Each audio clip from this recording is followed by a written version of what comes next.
Hi, everybody. Welcome to this week's Improvement Nugget. We are continuing our series on power of simplicity. This episode is going to be on metrics. So last week we talked about visual management and keeping it simple, and there's a lot of overlap with metrics. So if you haven't watched that one, I'm going to try to not repeat a lot of that information here, and would encourage you to go back and watch that one because a lot of the same basic fundamentals apply to metrics that apply to visual management.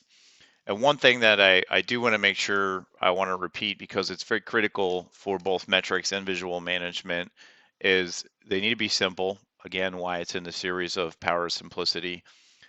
Two, they need to be intuitive. So any metrics you're showing should be intuitive. People should be able to look at it, understand what it means. And number three, the most important thing with visual management, most important things with metrics as well, is what behavior does it inspire? So if you're putting metrics up on the wall or you're looking at metrics or creating metrics for yourself, you've got to be asking that question. When I see this data, what behavior does it inspire? And if it doesn't inspire the right behavior, it's probably not the right metric.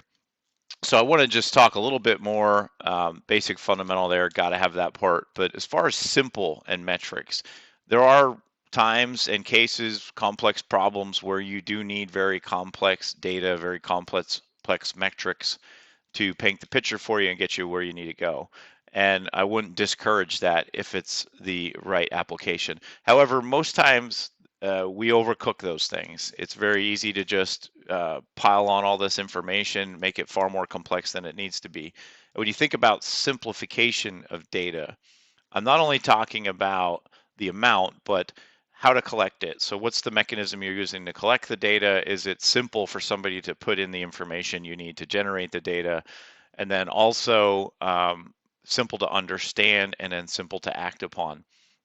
And there's a lot of companies out there now, businesses that are very big on customer surveys. So think about the different types of data collection that you go through, and some of them are a survey afterwards. Some of them are phone calls. Some of them are forms you got to fill in and mail in. And think about those ones that you participate in. My guess is they're usually the simpler ones. And as you're collecting data, that's important. Think about simplicity of the collection, but then also simplicity of how to understand it. So if it's just a pass fail or if it's a basic quantity thing, don't overcomplicate it. Don't put a bunch of extraneous stuff in there that just causes confusion.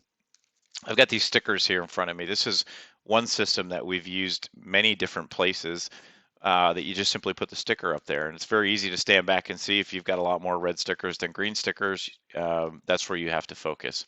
So when you think about all of this, again, I want you to think about keeping it simple. It's a lot easier to start with some simple metrics, whether simple to collect, or simple to understand, or simple to act upon, than it is to create a big complex measurement system that people don't want to participate in.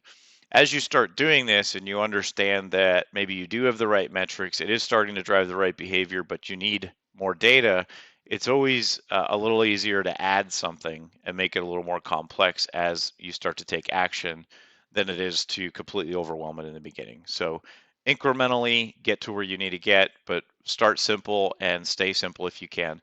So I hope you appreciate this one, another one in the series on the power of simplicity and around metrics. And again, if you haven't watched the visual management one from last week, I would encourage you to do so. A lot of those same principles apply.